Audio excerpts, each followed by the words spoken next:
Today's show is sponsored by the ABV Network Merchandise Shop. Pick up your logo merchandise by heading over to abvnetwork.com, clicking on Shop, and start filling your basket today. We are also sponsored by the Bar to Go. The Bar to Go offers a fully customizable carrying case that allows you to take your favorite distilled spirits or cocktail ingredients with you. Whether you're looking for something for yourself, a customized gift, or logoed items for your business gift shop, the Bar to Go can help. Check them out at thebar2go.com. That's the number 2 in the Bar to Go. Don't forget our friends at Neely Family Distillery now ship their unique distilled spirits directly to you. To order yours, simply call 859-394-3258. Tell them the ABV Network sent you. And now, on to the show. Let's drink!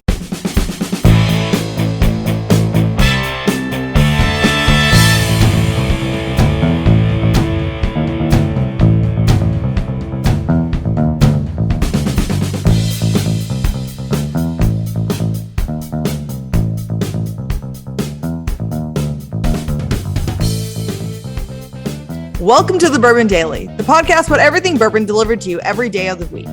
Today on the show, we are going to do a bourbon bracket challenge to determine what star from the 1970s would you bring back from the dead and have as a company spokesperson for a bourbon brand.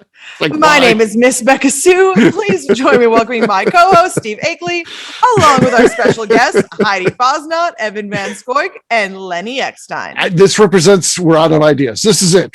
We're done. This is our final show.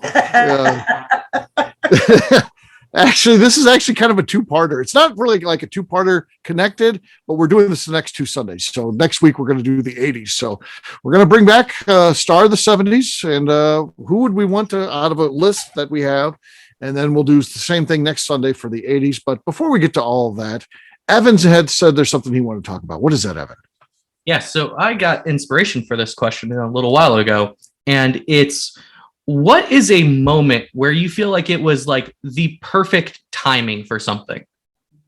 So you just so happen to be in the right place, the right spot, and something great happened. You know, in life, there's a lot of these times when things just work out perfectly. Couldn't be any better. But when you're put on the spot to come up with one, I can't think of anything. Well, luckily, Heidi's got something ready to go. What do you got, Heidi? Oh, I'm sitting here thinking, and I'm like, I don't really have anything. I can go. I'll go first. It was my question. I'll go first. I'll give you all a moment as I story tell. So I got 2. One's for Steve first. And it was the first time I became a Patreon supporter of the ABV. Oh. And entered myself in one of his life experiences.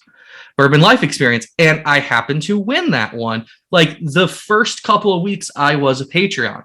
And that took us on a trip out to Spirits of French Lick. And really mine and Taylor's both in-depth experiences with the distillery. She's had a little bit more because she studied it at UK. And really was an opportunity that I feel like has really changed our path, especially in the bourbon world, that got us in all of these different events with you and doing all this stuff, because it really won me over is, hey, this is her passion, but I want to be a part of it, right? I want to be like the best possible partner I can. And along those lines, the other special moment is happening to meet Taylor at Wild Country on a random Friday night.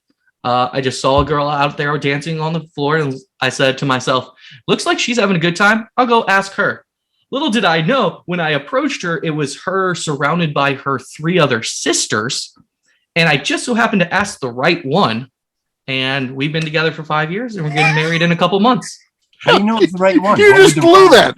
You don't say, I just happened to ask the right one. Like you could have asked any of the other sisters. It doesn't matter. Any of them. It doesn't matter to you which one. You just happen to ask the one that was. Hey, one of them agreed to marry him. Yeah. One agreed to marry him. The doghouse.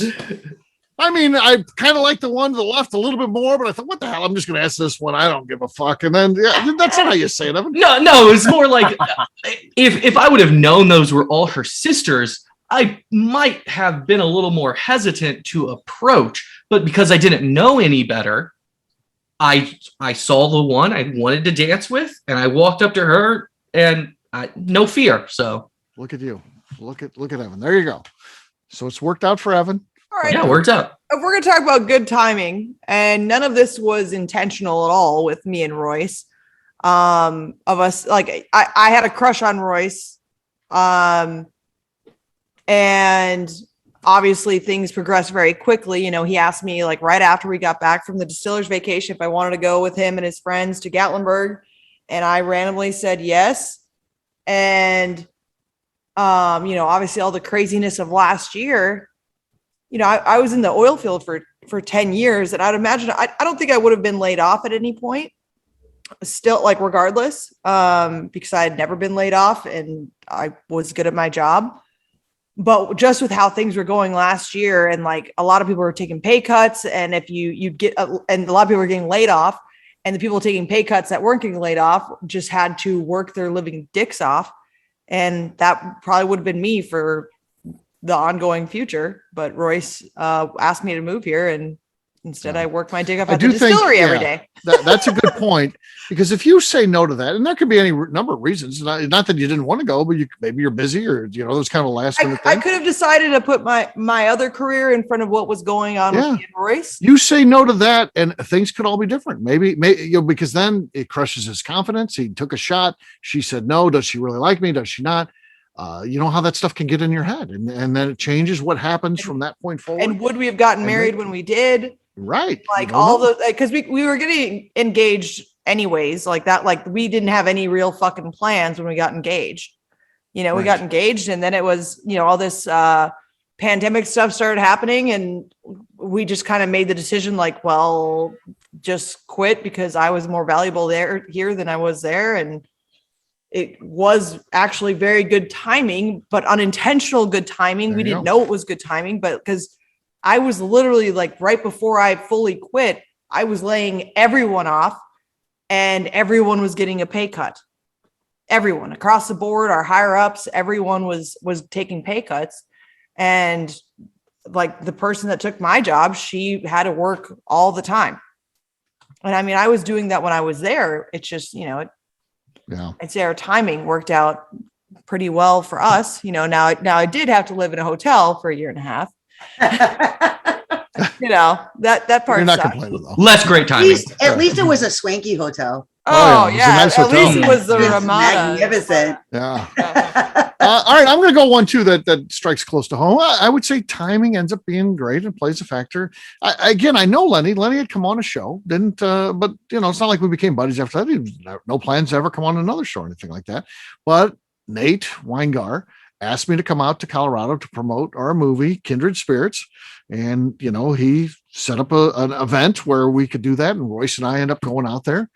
I drove, and Royce flew, and we met, and we stayed there and go to an event, and Lenny decides to show up there. Timing works out where Lenny shows up there, and not only does he show up, which would have been interesting, I would have, you know, liked to see him, but I don't know that we would have, but he brought whiskey with him. He thought enough to bring samples of his whiskey, and I thought, hey, this is a really good dude. I liked when I talked to him before. It seemed like he had some good things going on, and that's when I decided to start. You know, I talked with Lenny right after that and said, we want to start getting you coming on shows. And then I had him come on some shows, and he was great. And then it was like, just become a regular. Now Lenny's a great friend. So that's a timing thing where just things worked out. If Lenny would have had something going on that night, doesn't make it to the premiere, he wouldn't be on here, and I wouldn't have a great friend like I've got right now. Yeah. How about that? Good timing. Yeah. Lenny, you're on mute. Lenny was probably in tears here, so he had to put himself on mute. So I heard him sobbing actually in the background. Oh, okay. Yeah, I'm just, I don't know. I am mildly embarrassed whenever someone talks about me in a positive way. I'll start ripping on you in a second. So okay, that feels more natural. This is why him and Wes get along so well. Exactly. So, Lenny, anything for you? Good timing. I mean, I didn't think about it off the cuff, but you guys, a few of you, you know, there's certainly when one is married, there's always some event that leads to that. And maybe off air sometime I'll talk about an event that almost preceded me meeting Amy that would have totally railroaded that. It was a funny story, but I'm not going to talk about that on air. I'm talking about something more whiskey related that was like impetus for Deer Hammer. I don't remember the year, but I was sitting at a really good beer bar that no longer exists in Denver called Falling Rock Tap House. And it was it's just a classic institution, or had been in Denver. And I was sitting at the bar drinking beer, which is what I drank the most of. I used to make beer all the time. I was obsessed with it. And now I see the error in my ways there. But at that time, Stranahan's was located about 2 blocks down from there. And they weren't open yet. Nobody had their stuff yet. I just knew what they were doing. And I was intrigued by, the first Colorado distillery making whiskey. And one of their distillers came over with a bunch of shot glasses. And he was like, "Hey, who wants to try some Stranahan's?" And like, before he even finished the word Stranahan's, my arm was up. And that was my first exposure to craft whiskey, like small distillery whiskey, and not shooting a shot that was put in front of me, because I just saw so much value in it. And I was there was nothing about finishing that glass that said, I'm going to do this. I'm going to have my own distillery. But it was the first step towards the obsession. So that was kind of a, I don't know where I would have been had I not, been offered that shot of Stranahan's early on. There you go. Heidi, how about you? Did you come up with something? I mean, yeah, I was kind of like thinking back, like through the years, and like meeting you and and then Jim. That's a big moment for you. Huh? That was a big moment for you. No, it was a big moment for you. And anyway, just Jim's relationship, Jim's and my relationship, and like how that kind of happened and things, and just overall the whiskey bourbon world is the reason for that, and the wine world as well. I mean, Jim and I knew each other for years, and if you were to ask ask us from back in 2010, 2011, if we ever thought that we would look in the future and be married and living together, I would have been like, you are fucking nuts. He's a jackass. And he'd probably say the same thing about me. We've had this discussion. And, but yeah, I mean, it just so happened that we both left the same company within 2 to 3 weeks of each other. And we went to another company, and we were both going through some stuff. And I was going, through a separation and a divorce and everything. And it was, I met during that time frame. I mean, I met you, Miss Beka Sue, I met, McNew. I met a lot of different people in the industry, and that really kind of brought Jim and I even closer together, and where I would refer to him as one of my best friends. And, then he, we decided to start dating, and we both said we'd never get married, never get engaged. And then we got engaged, and then we would never get married. We'll never live together. We'll just be boyfriend and girlfriend. That's all we're ever going to be. Live across different, all the ways apart. We'll never be married. I remember that. We'll never be married. Yeah. I each step of the way I told them this is bullshit. We'll never live. Yeah, they're living together. Okay, we're living. We'll never be engaged. We don't need that. That's bullshit. We don't need to be engaged. Oh, they're engaged. Well, listen, fine. We're going to date, but the last thing we'll ever do is be married. I'll tell you that right now. We'll never. I remember having engaged, a conversation. But we'll never get, all right. We were having a conversation. Like, yeah, you're going to get married. Yeah. The next thing you know, we're getting married. Oh, okay. No, it was. I remember the conversation, and it was, we were driving to go somewhere, and he said, he reached over and he grabbed my hand, and he goes, I love you, and I love our relationship. And he goes, but if you ever feel the need to get engaged or to get married, then we need to sit down and have a serious talk, because that's not for me. And I was like, all right, I don't want that either. Like, I just got divorced. Like, that's not what I want. And then we got engaged, and then we wound up getting married. Thank you, boys. Thank you, Beka, for being there. And I mean, he's the love of my life. And I'm sure that's been said before, but honestly, we have a lot in common, and we've got a lot of the same friends, and and I think this group of people here, like ABV network wise, think of you guys all as family. And I know he feels the same way. And I feel like that brought us together. I mean, even your wedding or your ceremony that Royce did for you, he talked about bourbon the whole time. Yeah. I know. It's there's something coming to you. It's being printed on a scroll. So do you count as an ABV network romance? Because I think that Royce and Beka were the first. Well, Royce and Beka were that's history making. That's definitely 100% ABV network romance. We've got another one coming up. Again, nothing happening yet, but Mr. Webrink is getting dangerously close to being hooked, I would say. I talked to both of them, and both of them are in favor of this. They're not like Heidi and Jim were like, this is never, they're like, yeah, this is going to happen. This is going to happen. So, that's definitely an ABV Network romance. So that'll be coming through. It could be our second official marriage. So that'll be wild. That'd be crazy. Yeah, crazy. All right. Well, guess what? It's time to drink. What is everyone drinking? Let's start this time with Heidi. Let's see if she tries to play cool and gets an older bottle here, or she goes to. No, I'm going new bottle. Okay, yeah. I've got a Pipe Dream by Redwood Empire. Okay. That was in the photo, yes, Steve, but it's also one that I like. So. All right. Okay, of course. Shotgun. There it is. I like their stuff too. They do a good job out there. So they've got for good price too. The good value. Yeah, it's a good price. There you go. Next up, I've got Heaven Hill Bottled and Bond. This is not a new bottle. This is halfway gone. Let's see what we got here. Come on, baby, have some life. Nah, nothing. Heidi's got the lead. Lenny, what do you have? I mean, I was going to crack a new bottle, but on a previous episode, Evan busted out his bottle of Barrel Seagrass, and I felt left out, so I'm going to crack some Barrel Seagrass as well. Okay. Tell me what you think of that. Like I said, I'm a big fan. I do like it.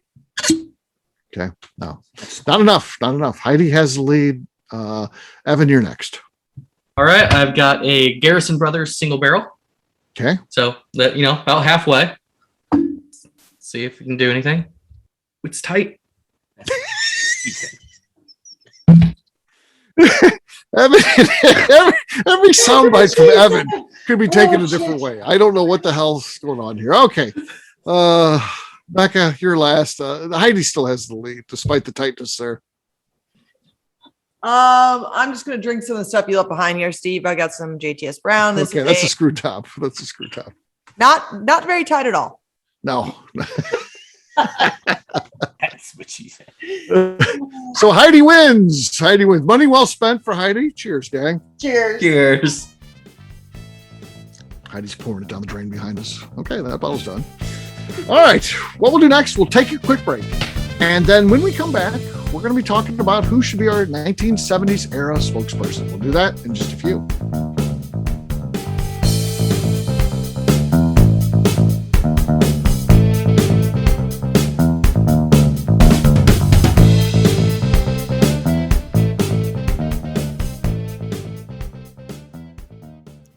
Hello, this is Steve Akeley, owner of the ABV Network, and let's talk for a moment about our sponsors, the people that make this show happen. First up is our friends at Moonshine University. In 2017, I completed my Executive Bourbon Steward certification at their office in Louisville. The information I learned through lead instructor Colin Blake and their team there is something that I continue to draw upon frequently in my role at the ABV Network. It truly is the standard of establishing a benchmark of knowledge of the bourbon industry. From history to production to brands and people, it's all there.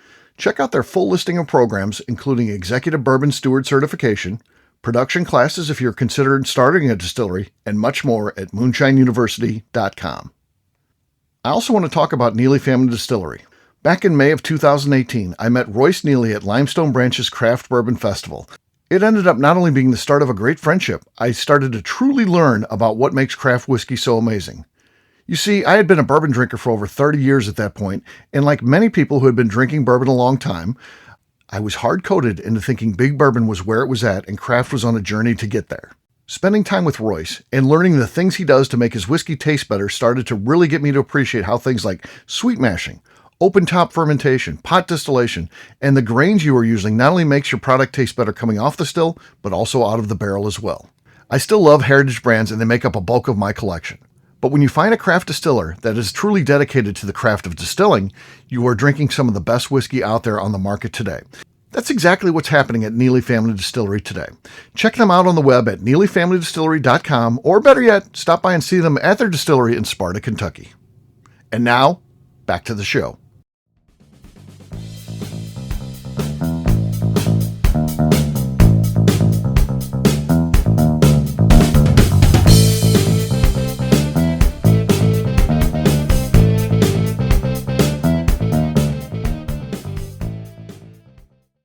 This is BR549, and you're listening to the Bourbon Daily. Welcome back to the Bourbon Daily. Today we're going to figure out who our 1970s spokesperson should have been. Yes. So if we could revive one person for a bourbon company, so who would that be? So here's the biggest stars of the 70s that were also drinkers. I think that was key. So I picked people that I think enjoyed to imbibe a little bit here. So Paul Lin, Charles Nelson Riley, Andre the Giant, Burt Reynolds, Farrah Fawcett, Telly Savalas, John Belushi, and Jackie Gleason. Our matchups look like this. So that's the competitors. Telly Savalas will take on Burt Reynolds in round number 1. Fair. That's not fair. Andre the Giant versus Paul Lin. That's not fair. John Belushi versus Jackie Gleason. A couple of funny guys. And Charles Nelson Riley takes on Farrah Fawcett. Round number 1, Telly Savalas versus Burt Reynolds. Evan, you're first. Who do you think what celebrity should we revive to be a bourbon spokesperson? So the first thing I think of when I think of Burt Reynolds is I actually think of someone impersonating Burt Reynolds, and that is Norm Macdonald's doing Burt Reynolds on Celebrity Jeopardy. And I feel like there's no one better than old Turd Ferguson up there representing. I know it wouldn't be actually Norm Macdonald, but he's also passed away now. But I feel like Burt would be great, whether it's the Burt that gets impersonated or the way he appears. I feel like he really fits. He fits the bourbon community. So I'm gonna go Burt Reynolds. Those Norm Macdonald's impressions and that's not my name, Alex. I like the ones where they had Dom DeLuise Chris Farley playing Dom DeLuise, and he wet his pants and get laughing so hard. God damn, now that's funny stuff. All right, Telly Savalas versus Burt Reynolds. Burt Reynolds is up 1-0. What do you think, Lenny? Should it be Telly Savalas or Burt Reynolds?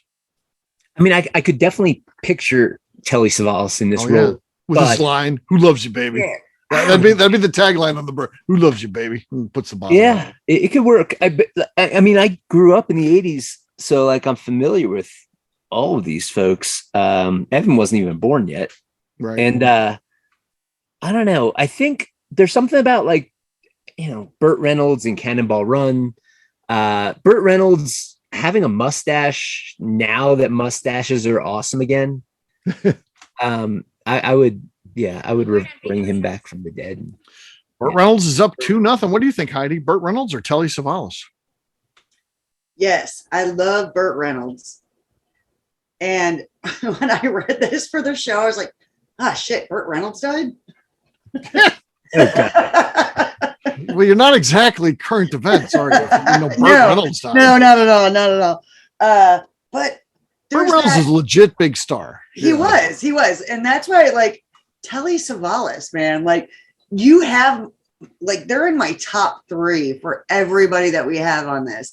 And Telly Savalas, he always had that mysterious look about him, and he always played those great characters. And then I started looking more into him, what was his personal life like and everything like that. He was in World War II. He earned 5 different medals. One of them was the Purple Heart, and I'm sitting there looking at this and I'm reading through everything. And I'm like, he went to the top of my list really fast. But then there's Burt Reynolds and the mustache, and obviously, talking about Cannonball Run, and then,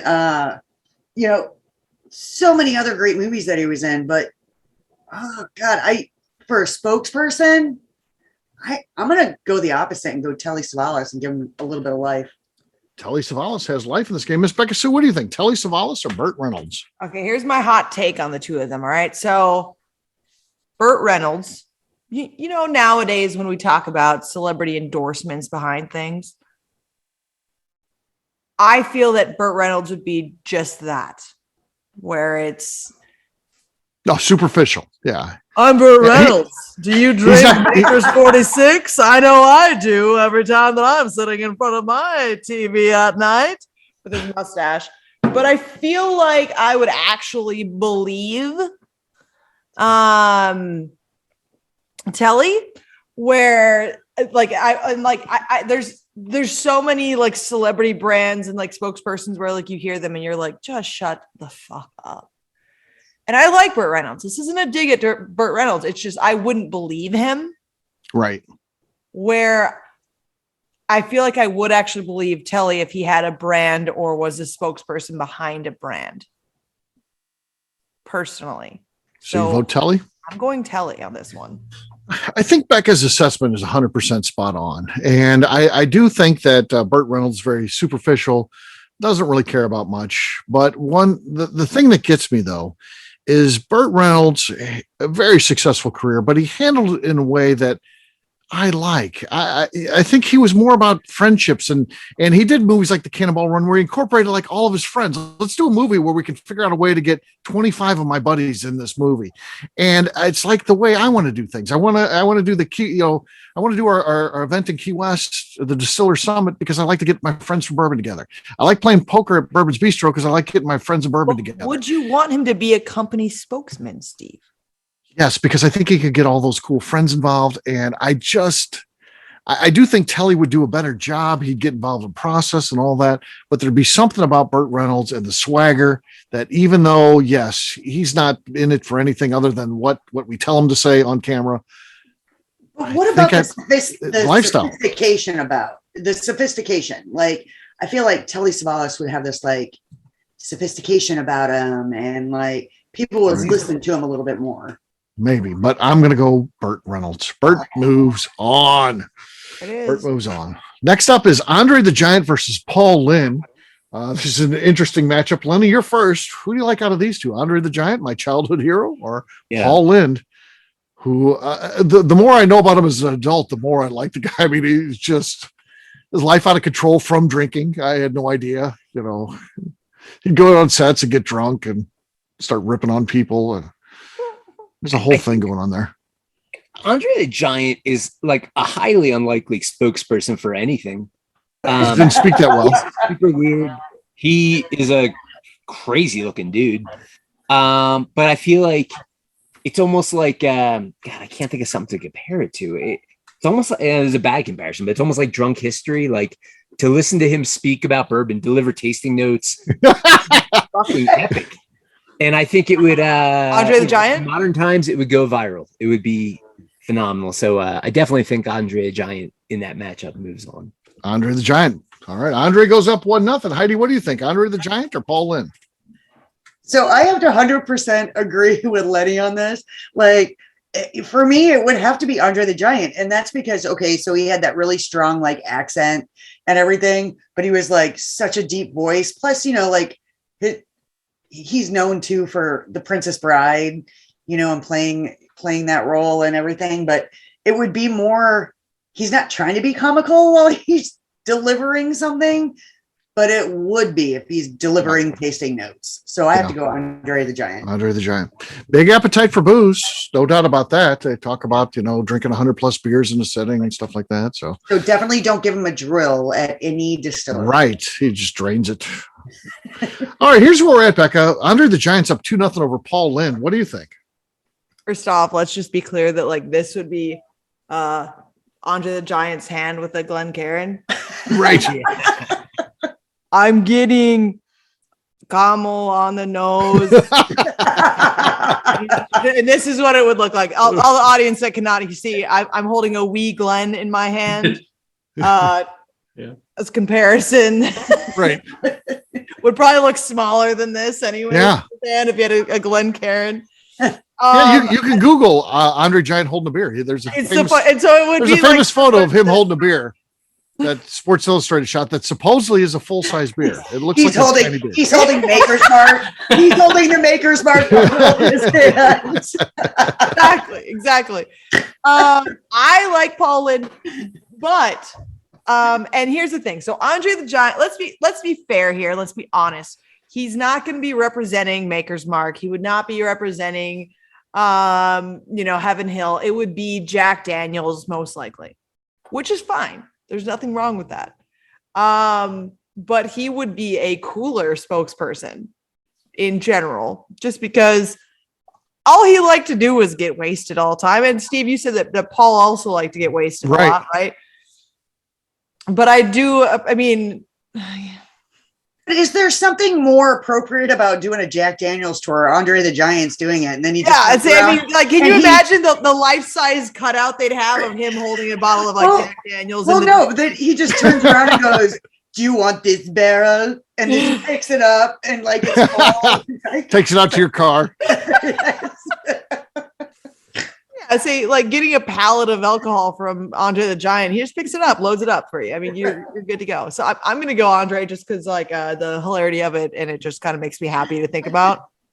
All right, that means Andre moves on. All right, next up is John Belushi versus Jackie Gleason, two funny fat guys who drank a lot. So there you go. Round number 3. What do you think? Heidi, you're first. Oh, come on. John Belushi or Jackie Gleason? Okay, so I have to go with Belushi on this one. And here's why. Because of the Blues Brothers. And I feel like he would be like Bernie, and he'd be singing and making jokes and wearing his cool hat with his shades, and coming up with his own different parody songs for different bourbon and different whiskey and things like that. And where Jackie Gleason is funny, and he's a comedian and he's funny and everything like that. I just think that John Belushi was way over the top on a lot of stuff, and so therefore I think he would be the better spokesperson. All right, that means John Belushi is up 1-0. Beka, what do you think? So it's John Belushi versus Jackie Gleason. I'm going Belushi on this one. Belushi. That means sure. Belushi's up 2-0. I like John Belushi too. Matter of fact, one of my all-time favorites. Two of the greatest movies ever are Blues Brothers and Animal House. No doubt about that. Anybody who doesn't like those, I don't really understand you. One of my buddies doesn't like Animal House. He says it's like a movie where people are trying to be funny, but they can't be. I disagree with him. I went to college, and that's what we wanted to be in college. Everything in that movie that you see, that's stuff we wanted to do. We did the road trip in the middle of the night and all that. Because we just love that movie. And we watched Sometimes you just got to cut people out of your life, Steve. Sometimes you got to cut people out of your life. I no longer talk to him anymore. So my buddy Gavin, he's done. So I'm going to go Jackie Gleason, though. I feel like classic bourbon drinker. I just feel like Jackie Gleason doesn't get much love anymore, but he was a funny guy. So I'm going to give him a vote, even though it probably doesn't matter. Evan, what do you think? John Belushi or Jackie Gleason? Yeah, I'm going to go with John Belushi on this one. I feel like the Blues Brothers idea is right on par. All right. That means Belushi moves on. All right. Next up, quintessential 70s stars, Charles Nelson Riley and Farrah Fawcett. Round number 4. What do you think, Miss Beka Sue? Charles Nelson Riley, which I don't know what he's famous for besides game shows. You take out game shows, I don't know what else he did, but certainly famous for being on game shows of the 70s. And Farrah Fawcett, Charlie's Angels. And the poster, really most famous for that poster. That poster was, I don't know one of my friends from the 1970s that did not have the Farrah Fawcett poster in the room. You still sleep with it every night. I'd have the pillow. Yes, I don't have the poster, but I have the pillow. Yes, which is the poster. The pillow is the poster, but I don't have the actual poster anymore. All right, round number 4. Beka, you're first. Charles Nelson Riley or Farrah Fawcett? What shows did Charles Nelson Riley do? Well, he's on Match Game, okay. Hollywood Squares. He did that one too a lot. Gotcha. Definitely. I mean, every actress or actor can be bought, obviously, but okay. I'm just gonna put this out there. If I'm gonna buy a poster of a brand, I'm gonna buy the one that has Farrah Fawcett holding the bottle over Charles Nelson Riley. So Farrah Fawcett goes up 1-0. Yeah, I think Farrah Fawcett is a great spokesperson. And if they announced, hey, Farrah Fawcett's going to be at Liquor Barn today, imagine the line. Yeah, I'm thinking it's going to be okay. Then that, you know what, when you're selling a brand, that's kind of what you're looking for. She certainly would create that buzz. So I'm going to go Farrah Fawcett. I think she'd be a great spokesperson. Evan, what do you think? Charles Nelson Riley or Farrah Fawcett? I think decades of marketing has shown us that sex sells. Mm-hmm. So you look at Hardee's burger commercials. I think Farrah Fawcett would bring a new twist to cork pops. Uh, So my vote is Farrah Fawcett. Farrah Fawcett. Okay. That means Farrah Fawcett moves on. Our final four looks like this. Burt Reynolds takes on Andre the Giant. John Belushi takes on Farrah Fawcett. Round number 5, I'm first. Burt Reynolds versus Andre the Giant. This is a tough one. This is a really tough one. I think that Andre the Giant, again, could draw some great crowds, and that's what it's about. But Burt would too. And Burt just seems like, to me, he would be a good celebrity spokesperson. Again, not great. I don't think he's a detail guy in anything that he ever did. So but I just think he'd be a good celebrity spokesperson. So I'm going to go Burt Reynolds. Means he's up 1-0 over the Giant. Evan, what do you think? Oh, this one's rough. I mean, just thinking of like the memorable moments from like watching The Princess Bride, and like Andre the Giant's just so great in that. And like, if that was the type of like personality where he's kind of got that going, I feel like it'd be really good. But I think I'm gonna go with the safer pick, right? Because again, we're probably talking about like a big business, and they always choose like the safe, boring option. And I feel like Burt Reynolds is more a mainstream option to either be the voice or the face, and he's gonna do the commercials exactly the way they want them. Maybe he'll bring a little bit of attitude. I think he just makes more sense, even though I think Andre would be more fun. So okay. I'll go Burt Reynolds. Burt Reynolds is up 2-0. Lenny, what do you think? I think if I was in the shoes of a big bourbon brand's marketing department, I think Andre the Giant is funny and we would all get a kick out of it, but Burt Reynolds is a slam dunk. I mean, and there's a weird component about this too. These are all dead people, and the celebratory component of bringing some of them back, some would get such a pop. And I think Burt Reynolds, like, people would be like, fuck, Heidi didn't even know he died. But for those that didn't know, they'd be like, yes, I get one more, chance to enjoy his awesomeness. So, and Andre the Giant obviously would carry that too. I just don't think he would carry the proper tone for a big brand. Right. Maybe the right brand, but I don't know. Oh, yeah. All right. So that means Burt Reynolds moves on to the finale. John Belushi versus Farrah Fawcett. Round 6. Evan, you're first. All right. So it's the Blues Brother versus the Body. I think Farrah Fawcett makes a lot of sense. John Belushi might be too much of a wild card, to be honest. Like, he might be difficult to deal with. Yeah, I think as soon as you revive him, he's asking for a line. He's asking, hey, can you give me a line, Evan? Can you score me some smack? Not in the, hey, please don't do coke in the bathroom. Okay? Don't do that. So I think Farrah Fawcett makes a lot of sense. I'm going to go with her. Farrah Fawcett goes up 1-0. Lenny, what do you think? John Belushi or Farrah Fawcett? Yeah. I'm kind of with Evan on this one. I think they're both pretty valid.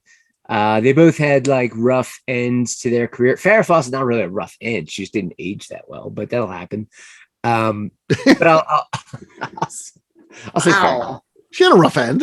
She had cancer and at a young age. I mean, it wasn't like she died at age 78 or 90 years old. She was like, 60 maybe? I mean, sorry for that, Farrah Fawcett's family. So are you voting for Farrah or for John Belushi? Yeah, Farrah. That means Farrah's quickly up 2-0. Heidi, what do you think? John Belushi or Farrah Fawcett? Where I think like the bourbon world, whiskey world, if you want somebody to represent you, obviously you want to go with that pretty face and everything like that. But again, everybody ages, right? So are we talking like Farrah Fawcett from, like, if we could bring Farrah Fawcett from the 70s right now and make her an ambassador? Is that what we're talking? Unfortunately, no. You're going to get today's Farrah Fawcett as she deceased. You're going to revive it. Yeah. I 100% have. I mean, for God's sakes, we're breaking one rule. We're bringing someone back from the dead. We can't also then unage them. Well, I mean, that'd be crazy. That'd be crazy. Sure, we can bring them back from the dead, but it'd be crazy to make them younger. So I think she's too safe of an option. I want to see Belushi. Belushi. That means Belushi has life in this game. Beka, what do you think? John Belushi or Farrah Fawcett?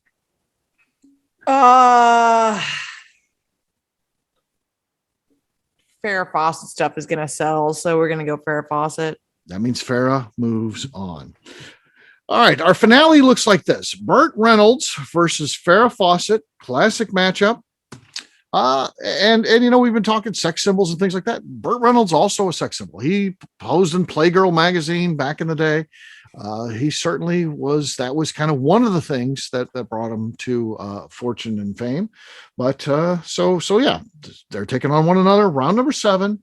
Lenny, you're first. Who do you think, Bert or Farrah? Who should be our celebrity spokesperson from the 70s that we revive? It's definitely the mustache on Burt Reynolds. Burt Reynolds. Reynolds goes up 1-0. Heidi, what do you think? Yeah, I'm going to have to go Burt Reynolds on this one. Burt Reynolds quickly goes up 2-0. Not even much explanation. It felt like it was a slam dunk there. Beka, what do you think, Burt Reynolds or Farrah Fawcett? I'm going to go Burt Reynolds over Farrah Fawcett just because it's a whiskey thing. I mean, I know that you sleep with Farrah Fawcett every night, Steve. Would have been Farrah. Agree, yeah. But Burt Reynolds is like the Matthew McConaughey of a spokesperson for this. Okay. I have no vote. It's over. Burt Reynolds wins. But I will say, Farrah, what she had going for her, why she would have got my vote is, sure, men loved her, but also women loved Farrah back in the day. Because Farrah, she did like the burning bed. She did things that she put the sex symbol thing aside and said, hey, I can be a real actress. And I think with more women coming into bourbon, and certainly that's the key growing segment in the market right now, she'd have been great, but she does not win. Unfortunately, it's Burt Reynolds. Burt Reynolds. No matter as badly as the show sucks and something like this, we have to live with the results. We have to. That's the way this is. So Burt Reynolds is our champion. Very sad note there. All right. We'll wrap this one up. Burt Reynolds beats Farrah Fawcett. I can't believe it. It should have been Farrah. Evan, you're first. Would you have voted for Farrah? Because if Beka would have voted Farrah, I was definitely going to go Farrah. It would have come down to you. Which way would you have gone here? Did Farrah have a chance? She had a chance, but I was leaning towards Bert. Okay. I was going to make a very, big push. So I felt I maybe could have influenced that, but so she might have won this thing. We'll see. But yeah. All right, Evan, how can people find you? Yeah, I'm on Facebook. It's Evan Van Squik, and on Instagram, Wit Wisdom Whiskey. All right, Lenny. You can find me and the rest of Deerhammer on the social media at Deerhammer, on the web at deerhammer.com. We can also order all of our whiskey shipped to your door. And you can come visit us in beautiful Buena Vista, Colorado. All right, Heidi. You can find me on Facebook at Heidi Topol Eller, or on Instagram as Heller_BillBabe, or looking up Burt Reynolds and Centerfolds in 1972. He was very hairy, I'll say that. All right, Miss Beka Sue. You can find me on Twitter and on Instagram at Miss Beka Sue, 1K, no C's. All right, for me, I'm an easy guy to find. I'm at Steve Akeley on Twitter, Instagram, or Facebook. I've got a website, steveakeley.com. We've also got a company website. That thing's abvnetwork.com. Check it out because everything that we do is out there. Previous shows, blogs, so much more, abvnetwork.com. Miss Beka Sue, anything else to say before we get out of here? I just like to remind the audience to please give us a 5-star review that includes comments. It helps when people find the show, which is very important to us. If you like what we're doing, we ask that you please visit our Patreon page at patreon.com/the ABV Network. All right, gang. Fun show today. And of course, we'll be back tomorrow with a brand new show. And next Sunday, we'll be back with another one where we try to revive someone from the 80s. Should be fun. Until then, take care, everybody. See ya. Bye. See you guys. Peace.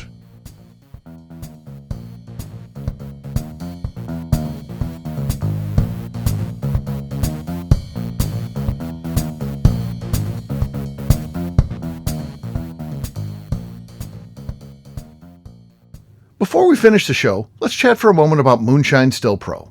Moonshine Still Pro has a full line of products to help the home distiller. Whether you just want to experiment on a small scale on the stove in your kitchen or try your hand at a bigger setup in the backyard, Moonshine Still Pro can help. They have different still offerings as well as accessories and even grains from Goldstone Mill to help you make whiskey on par with what you get from your favorite distillery. They can even assist with a DIY still project by supplying some of the parts you can't make yourself. Check them out at moonshinestillpro.com. At the ABV Network, we're lucky enough to have some great friends. Amongst those friends is the Goldstein family, owners of Goldstone Mill. Goldstone Mill is a full-service mill offering a variety of heritage and heirloom grains. Their unique approach of working with mills around the country allows them to offer you affordable shipping opportunities to meet the unique needs of your distillery or brewery. They will consult with you to ensure the grains you are selecting meets the unique flavor profiles you are looking for. If you are a home brewer or distiller and you're looking for the grains that your local distillery or brewery uses, Goldstone Mill is the place to look. Check them out on the web at goldstonemill.com, call them at 217-254-6613, or shoot them an email at hello@goldstonemill.com. The Bourbon Daily is part of the ABV Network. For more information or to become a sponsor, please visit abvnetwork.com. Thanks for listening and cheers. This has been a Steve Akeley production.